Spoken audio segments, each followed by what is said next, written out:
खुद या तो खत्म करते हैं या खुद बचाते हैं। अपनी आजादी को खुद बचा के रखिए। सियासत हो, कोई संस्थान हो, कहीं भी आप रहें, अगर आप चाहेंगे कि आपको आजाद रहना है तो दुनिया की कोई कैद आपको कैद नहीं कर सकती। तो मेरा मानना है कि मैं आजाद हूं, और कांग्रेस पार्टी कम से कम इतनी आपको आजादी देती है कि आपकी रचनात्मकता का सम्मान करती है। आप के अंदर कोई भी आर्ट फॉर्म है उसको बचा के रखिए, कांग्रेस इसके लिए कहती है। कई बार व्यक्तिगत मुलाकात में राहुल जी और प्रियंका जी या खड़गे साहब अक्सर ये बात कहते हैं कि थोड़ा मुशायरों में और जाया करो, पोएट्री कर रहे हो कि नहीं कर रहे हो। कुछ तो हमें ये भी खुशी की बात है। कुछ ऐसा जो राहुल गांधी को पसंद हो, कांग्रेस पार्टी को पसंद हो, कुछ ऐसी चीजें। उनकी पसंद नापसंद तो आप उन्हीं से पूछिएगा। मैं तो आवाम को जो पसंद है वो सुना रहा हूं, और आवाम को जो पसंद है मुझे लगता है वही उनको भी पसंद है। तो सुना दीजिए कुछ आवाम को जो पसंद हो। नहीं, आवाम को तो बहुत, अब आवाम को तो आजकल देखिए जो कुछ देश में चल रहा है, मैं मोहब्बत के एक सिपह सालार का साथी हूं, यानी कि राहुल गांधी का। तो मैं अक्सर एक बात कहता हूं कि कैंची से चिरागों की लवें काटने वालों, कैंची से चिरागों की लवें काटने वालों, कुदरत के करिश्मों से लड़ोगे तो मिटोगे। तुम फूल को चुटकी में मसल सकते हो लेकिन खुशबू को बिखरने से नहीं रोक सकोगे। तो क्या बात है। वो खुशबू और मोहब्बत की खुशबू लेकर के पूरे देश में हम जा रहे हैं।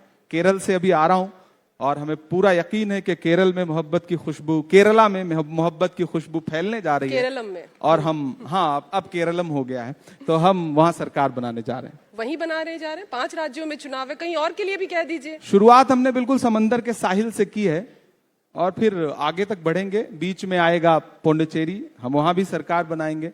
तमिलनाडु में हमारा अलायंस सरकार बनाएगा। असम में हम बहुत शानदार चुनाव लड़ रहे हैं और हम सरकार बनाएंगे। और बंगाल में भाजपा हारेगी। लेकिन बंगाल की जो तस्वीर जो दिख रही है, बंगाल की जो तस्वीर दिख रही है, वैसी साहब हमारे समिट में आए थे और उन्होंने कहा कि मैं तो गठबंधन के लिए जाता हूं, बिहार भी गया था, बुलाते हैं, आता हूं तो दरवाजा बंद कर देते हैं। ऐसा क्यों करते हैं आप लोग वैसी साहब के साथ? वो कह रहे हैं कि मैं बंगाल में लैला हूं, बाकी सब मजनू है। दरअसल मुनव्वर राना साहब का एक बड़ा अच्छा शेर है कि ये सहरा है मियां, सहरा में चालाकी नहीं चलती। सहरा मतलब रेगिस्तान। ये सहरा है मियां, सहरा में चालाकी नहीं चलती। यहां मजनू की चल जाती है, लैला की नहीं चलती। तो मजनू आप है, कांग्रेस पार्टी है मजनू? अब ये तो आप उन्हीं से पूछिएगा जो मजनू और लैला की कहानियां सुना के गए। मैं राजनीति में हूं और मुझे लगता है कि हम अपनी नई पीढ़ी को लैला मजनू की कहानियां सुनाने के बजाय एलपीजी और पेट्रोल और डीजल और इन सब चीजों की कहानियां सुनाएं तो मुझे लगता है कि ज्यादा उनकी जिंदगी से जुड़ी हुई चीजें होंगी। लेकिन क्या जिस तरह से कांग्रेस की तैयारी रहती है चुनाव के वक्त, चुनाव के बाद जब हार जाते हैं, क्या आप उससे आपको लगता है कि हाँ, ये कांग्रेस जिस दिशा में जा रही है वो सही जा रही है? हार के बाद कोई मंथन नहीं, कोई जिम्मेदारी नहीं, और जब जीतने की बात आती है, चुनाव लड़ने की बात आती है, तो उस दमखम से भी नहीं दिखते। दरअसल रंजीता जी, ये सवाल ऐसा है कि इस पे मैं बहुत बौद्धिक बात कहूंगा तो आपको लगेगा कि मैं बड़ा एक उसूलों वाली बात कर रहा हूं। दरअसल कांग्रेस पार्टी इस दौर में जो लड़ाई लड़ रही है, वो लड़ाई आपको इसलिए बहुत मुश्किल दिखती है क्योंकि हम सिर्फ एक राजनीतिक दल से नहीं लड़ रहे हैं। वो एक शब्द है, साम दाम दंड भेद एन केन प्रकारेण, जो चुनाव लड़ते हैं हम उनसे चुनाव लड़ रहे हैं। हम सिर्फ एक राजनीतिक दल से चुनाव नहीं लड़ रहे। और इस दौर में हम लड़ रहे हैं, हम खड़े हैं ऐसे समय में जब तमाम संस्थानों ने दंडवत अपने आप को सजदा कर दिया हो। तमाम मतलब उसमें सारे संस्थान हैं, मैं मीडिया का बिल्कुल जिक्र नहीं करूंगा, सबने जब सजदा कर दिया हो, ऐसे समय में एक राजनीतिक दल है जो ये कह रहा है कि हम वोट लेने के लिए नफरत की राजनीति नहीं करेंगे, हम हिंदू मुसलमान नहीं करेंगे। एक ना एक दिन देश को समझ में आएगा। मैं राहुल जी का इसलिए भी मतलब उनके साथ राजनीति करने के अलावा उनका प्रशंसक इस बात के लिए हूं कि उस आदमी में एक खूबी यह है ना कि वोट लेने के लिए झूठ नहीं बोलता वो व्यक्ति, वोट लेने के लिए वो नफरत की बात नहीं करता। और मुझे पूरा भरोसा है कि आज नहीं कल देश का युवा वर्ग इस बात को समझेगा। आज जो कतारों में लगे हुए लोग हैं उनको कई कई पिछली कतारें याद आएंगी, 2016 में चाहे नोटबंदी की कतार हो या उसके बाद की कतारें हो, तो वो याद आ रहा है, धीरे धीरे आएगा, देश समझेगा, मुझे भरोसा है। आपको आज हमारी लड़ाई थोड़ी मुश्किल लग रही है, लेकिन आने वाली सदियों में लोग कहेंगे कि एक वक्त में जब चारों तरफ शिकंजा कसा था तो कुछ जाबाज लोग थे जो राहुल गांधी की अगुवाई में लड़ाई लड़ रहे थे। लेकिन जो जाबाज लोग थे कई तो कांग्रेस पार्टी छोड़कर जा रहे हैं और ये कहकर जा रहे हैं कि राहुल गांधी समय नहीं देते हैं, मिलते नहीं अपने नेताओं से, उनका दुख नहीं समझते। आप तो चूंकि पॉलिटिकल बीट कवर करती हैं, पार्लियामेंट कवर करती हैं, एक बार जो छोड़ के ये कह के गए कि राहुल गांधी समय नहीं देते, उनसे जरा पूछिएगा कि क्या नरेंद्र मोदी जी उनको समय देते हैं अब इन दिनों? जाकर तो बीजेपी में ही तो ज्वाइन, जो राहुल गांधी जी के साथ अगली फहरिस्त में बैठे रहते थे, आज वो 7वीं लाइन में कहां रहते हैं कि गोला लगा करके ढूंढना पड़ता है कि अच्छा ये वहां थे। ये मैं किसी एक का जिक्र नहीं कर रहा हूं। तो आप बहुत बेहतर की तलाश में जो गए थे, क्या वो बेहतर आपको मिला? और दरअसल वो ये जो झूठ बोल के गए ना कि राहुल गांधी हमें समय नहीं देते थे, ये सबसे बड़ा झूठ है। गए तो किसी और वजह से, किसी की प्रॉपर्टी फंसी थी, किसी के पीछे ईडी थी, किसी के पीछे सीबीआई थी, कारण ये था। लेकिन जाने के लिए बहाना क्या बनाए कि नहीं राहुल गांधी जी ने तो बिस्किट नहीं खिलाया, राहुल गांधी जी ने तो ये नहीं किया, राहुल गांधी जी ने तो वो नहीं किया, राहुल गांधी जी ने चाय नहीं पिलाई। ये पूरी तरह से झूठ है। राहुल गांधी जी प्रॉपर समय देते हैं। हम जैसे युवा नेताओं से जो 4 दिन पहले राजनीति में आए हैं, मैं तो राजनीति का हिस्सा नहीं था, हम जब चाहते हैं छोटी सी कोशिश में मुलाकात हो जाती है। आपकी कितनी बार लास्ट कब मिले राहुल गांधी से? 3-4 दिन पहले मिला था। संसद में जो मिले वो नहीं, संसद मकर द्वार में घर पे मिला था। अच्छा, उन्होंने मुझे वो बेसन की धूड़ी होती है ना अपने यूपी बिहार में, वो भी खिलाया था। वो जानते हैं धूरी, जानते हैं वो समझ रहे थे कि वो क्या मिठाई है, क्योंकि कई बार यही तो जो भाजपाई टूल किट थे ना, उन्होंने यही तो नैरेटिव बना रहे। राहुल गांधी तो शहजादे हैं, उनको आम चीजों की समझ कहां होगी। वो शहजादा जिसको प्रधानमंत्री शहजादा कहते थे, गृह मंत्री शहजादा कहते थे, वो एक दिन कन्याकुमारी में समंदर के साहिल पे खड़ा हुआ, फिर 4000 किलोमीटर एक टी शर्ट और एक ट्राउजर में निकला तो पूरा देश नाप दिया उसने। और जो कहते थे कि हम फकीर हैं, झोला उठा के चल देंगे, उन्होंने एक दिन देश को दिखाया कि उन्होंने 10 लाख का सूट पहना, मोबाडो की घड़ी पहनी, चश्मा बड़ा महंगा पहना, कलम जो लगी थी वो पता नहीं कितने लाख की रही होगी। तो फिर तो देश को अंतर आज नहीं तो कल समझ में आ जाएगा। लेकिन उसी टी शर्ट में जब संसद में पहुंच जाते हैं तो किरण रिजिजू कहते हैं कि बहुत कैजुअल है राहुल गांधी, प्रियंका गांधी इनसे अच्छी लीडर ऑफ अपोजिशन बन सकती है। आप इत्तेफाक रखते हैं इस बात से? सबसे पहली बात तो कोई ड्रेस कोड नहीं है पार्लियामेंट का कि टी शर्ट में कोई नहीं आ सकता, इसमें गुनाह संजीदगी। मतलब आप इसका मतलब देश के 50% से ज्यादा युवाओं का अपमान कर रहे हैं यह कहकर के कि जो टी शर्ट पहनता है वो संजीदा नहीं होता।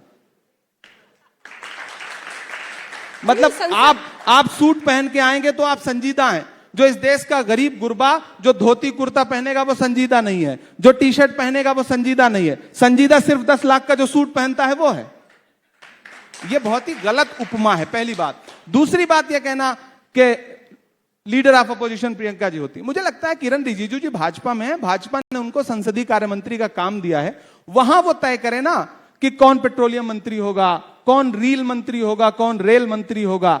वो अपोजिशन में थोड़ी तय करेंगे कि कौन लीडर ऑफ अपोजिशन होगा, कौन जो है वो दूसरी सीट पे बैठेगा। ये तो पार्टी तय करेगी ना। हमारी पार्टी की अपनी रणनीति है। राहुल गांधी जी नेता प्रतिपक्ष हैं, प्रियंका जी बहुत शानदार बोलती हैं, बहुत भावुकता के साथ बोलती हैं, वो अपनी बात, अपना रोल अदा कर रही हैं। तो अब ये भाई बहन का जो बड़ा मधुर सा रिश्ता है ना, इसको वो लोग बिल्कुल नहीं समझ सकते जिनको पारिवारिक रिश्तों की मर्यादा का मान ना हो। लेकिन ये भी आरोप लगते हैं विपक्ष पर, क्योंकि संसद का आप जिक्र कर रहे हैं, ये भी आरोप लगते हैं कि कंस्ट्रक्टिव आप कुछ करते नहीं, संसद को डिस्ट्रैक्ट करने का काम करते हैं, तख्तियां लेकर पहुंच जाते हैं, वेल में आ जाते हैं, नारेबाजी करने लग जाते हैं। संसद ऐसे नहीं चलेगा। विपक्ष को अपना एक कंस्ट्रक्टिव रोल भी निभाना पड़ेगा। संसद ऐसे चलेगा कि आदरणीय स्पीकर साहब आएंगे, चेयर पे बैठेंगे और उसके बाद कहेंगे बच्चों अटेंडेंस लगाओ, बच्चों कौन कौन प्रेजेंट है ये बता। रहे ये क्लासरूम नहीं है, पार्लियामेंट है। पार्लियामेंट में संसदीय मर्यादाओं में होता यही है कि हम देश के मुद्दों की बात रखेंगे। हम आपसे पूछेंगे कि तो एलपीजी महंगी क्यों हो रहे हैं, हम आपसे पूछेंगे कि इस देश में आपने कफन तक पर जीएसटी क्यों लगा दी, हम आपसे पूछेंगे कि एप्स्टीन फाइल में जिनका नाम आया है वो अब तक अपने पदों पर क्यों बैठे हुए हैं, हम उनसे पूछेंगे। और जब हम ये पूछेंगे तो आप कहेंगे कि आप संसदीय मर्यादाओं का अपमान कर रहे हैं। कमाल की बात है। मतलब ये तो वही बात है ना कि आप जवाब देने के बजाय उल्टा विपक्ष से सवाल पूछ रहे हैं कि आप तख्ती मकर द्वार पर क्यों लेके आते हैं, मकर द्वार पे आपने बैठ के चाय बिस्किट क्यों खा ली? अरे तो भाई पार्लियामेंट की कैंटीन बंद कर दो ना, अगर मकर द्वार पे चाय बिस्किट से इतनी तकलीफ है तो। आप प्रोटेस्ट कर रहे हैं कि लोगों को सिलेंडर नहीं मिल रहा है और मकर द्वार पर बैठकर आप चाय पी रहे हैं, तो ये दोनों ही विरोधाभास है। तो आप चाहते हैं हम भूखे मर जाएं? मकर द्वार पे ही मतलब पीजिएगा। देश की जनता भूखों मर जाए, चाय भी ना पिए, मतलब चाय बेच करके आप प्रधानमंत्री होने की बात करेंगे, फिर चाहेंगे कि कोई चाय ना पिए? ये कौन सी बात हो गई भाई? मतलब प्रोटेस्ट हम इसलिए कर रहे हैं क्योंकि देश में किल्लत है, और आपकी वजह से किल्लत है। आप एक दिन पहले जो मेडल खरीद के लाए हैं इजराइल से ना, उसकी कीमत देश की जनता की जेब से वसूली जाएगी, ये देख लीजिएगा आप, और वसूली जा रही है। जो ये झुठला रहे हैं कि कतारें नहीं है, कोई किल्लत नहीं है, प्रधानमंत्री खुद देश की पार्लियामेंट में खड़े होकर के कह रहे हैं कि कोरोना जैसी सिचुएशन हो सकती है, तो देश को खुद पैनिक किया प्रधानमंत्री ने। आज मीडिया के जरिए ये नैरेटिव बनाते हैं कि नहीं नहीं कोई किल्लत नहीं है। अरे अगर किल्लत नहीं है तो जाइए ना गांव में, आप बिहार में जिस जिले से हैं उस जिले में पता करवा लीजिए पेट्रोल पंप की लाइन है या नहीं, उस पे एलपीजी किसी को सही से मिल पा रही है? नहीं मिल पा रही है, सच्चाई है ये। कल तक हमारा गाड़ी पेट्रोल पंप पे मैं खुद लेके जाता था तो पेट्रोल फुल कर देते थे, डीजल फुल कर देते थे, अभी जाइए तो कहते हैं कि 5 लीटर से ज्यादा नहीं देंगे। किल्लत नहीं है और क्या है? ये जो मीडिया के जरिए रोकने की जो सरकार के खिलाफ जो माहौल बनता है उसको मीडिया के जरिए रोका जाता है। लेकिन इमरान, जितनी देर हम अभी बात किए, मुझे ऐसा लग रहा है कि नेता ज्यादा आ गया इमरान के अंदर और शायर कम हो गया। आपकी शायरी की तो प्रधानमंत्री भी तारीफ करते हैं। ठीक है, कौन सी बड़ी बात है? ठीक है, तो मैं अपना काम कर रहा हूं, मैं ईमानदारी से अपना काम कर रहा हूं। उसी तारीफ में एक प्रधानमंत्री के लिए भी कुछ शायरी कर दीजिए। नहीं नहीं, प्रधानमंत्री वो देखिए, वो मैंने एक बार पार्लियामेंट में भी पढ़ा था। कमाल परवाजी का एक शेर है कि वो अब तिजारती पहलू निकाल लेता है। आपने तारीफ करने की बात की है तो मैं उनकी तारीफ में ये शेर पढ़ रहा हूं कि वो अब तिजारती पहलू निकाल लेता है, मैं कुछ कहूं तो तराजू निकाल लेता है, वो फूल तोड़े मुझे कोई एतबार नहीं, मगर वो फूल से खुशबू निकाल लेता है, और मैं इसलिए भी तेरे फन की कद्र करता हूं, तो झूठ बोल के आंसू निकाल लेता है। तो मसला यहां ये है, मैं उनकी हमेशा तारीफ करता हूं। कुछ चीजें हैं जो अच्छी हैं, वो यही है, एकमात्र यही अच्छी चीज है, तू झूठ बोल के आंसू निकाल लेता है। मकर द्वार पे बहुत हम बात करते हैं, और एक बात अभी भी मेरे जहन में है। आपने कहा था कि राहुल गांधी शादी कर लेंगे, सलमान खान शादी कर लेंगे, तो मैं भी शादी कर लूंगा। अभी भी स्टेटस वही है या फिर कुछ सोच रहे हो आप? अभी मैं पूरी तरह कुंवारा हूं, और जाहिर सी बात है, हम सब नेता को फॉलो करते हैं, तो मैं भी इंतजार कर रहा हूं कि राहुल जी शादी कर लें, फिर उसके बाद मैं करूंगा। लेकिन कभी कभी देखते हैं कि नेता ज्यादा देर कर रहा है तो फिर परिवार वालों के दबाव को ज्यादा महसूस करना शुरू कर देते हैं। ज्यादा देर हो जाएगी। जाहिर सी बात है, हम गांव से आए हुए लोग हैं। आजकल जब भी गांव जाता हूं, अम्मी अब्बू मिलते हैं तो उनके मन में कोई सवाल नहीं है, बेटा मेंबर आप पार्लियामेंट बन गया, उनको कोई खुशी नहीं है। उनको खुशी उस दिन होगी जिस दिन उसको दूल्हा बने देखेंगे। उनकी नजर में मेंबर आप पार्लियामेंट बन जाना, आईएएस बन जाना या दुनिया की कोई भी कामयाबी हासिल कर लेने से ज्यादा बड़ा है बेटे का दूल्हा बन जाना या बिटिया का दुल्हन बन जाना। तो मुझे लगता है उनकी खुशियों के लिए भी काम करना ही है, करेंगे ही और करना ही पड़ेगा। लेकिन अभी जो 2 बड़े कुंवारे हैं उनका इंतजार कर रहा हूं कि वो शादीशुदा हो जाएं। और ये कहकर के कभी कभी नेता की आड़ लेकर के आप बच भी जाते हैं। एक दिन राहुल जी पूछ रहे थे, तुमने इस बीच अपना डाइट वाइट से वजन कम किया क्या? तो मैंने कहा हाँ। बोले कैसे? मैंने कहा आपसे इंस्पिरेशन मिला, आप बहुत फिट हैं, तो हमने सोचा हम भी थोड़े फिट हो जाएं, और आपके नाम की 2 आड़ मुझे मिल जाती है। एक तो जब कोई पूछता है कि आपने वजन क्यों कम किया, तो मैं कह देता हूँ राहुल जी से इंस्पायर हुआ, और जब कोई पूछता है शादी कब कर रहे हो, तो मैं कहता हूँ मैं अपने नेता का वेट कर रहा हूँ, उसको फॉलो कर रहा हूँ। चलिए, क्योंकि सियासत में प्रतापगढ़ जहां से आप आते हैं वो बहुत फेमस है, शायरी में आपने फेमस कर दिया। उत्तर प्रदेश में भी अगले साल चुनाव है। आप ही के पार्टी के कई नेता कहते हैं कि कांग्रेस तो 150 से 200 सीटों पर चुनाव लड़ना चाहिए। क्या स्थिति दिखती है कांग्रेस की? सपा इतनी सीटें तो नहीं दे रही आपको। देखिए, हमने लोकसभा चुनाव सपा के गठबंधन में लड़ा और बहुत शानदार तरीके से भाजपा को सबसे बड़ी पटखनी हमने जो दी वो उत्तर प्रदेश में दी। भाजपा को भी उम्मीद नहीं थी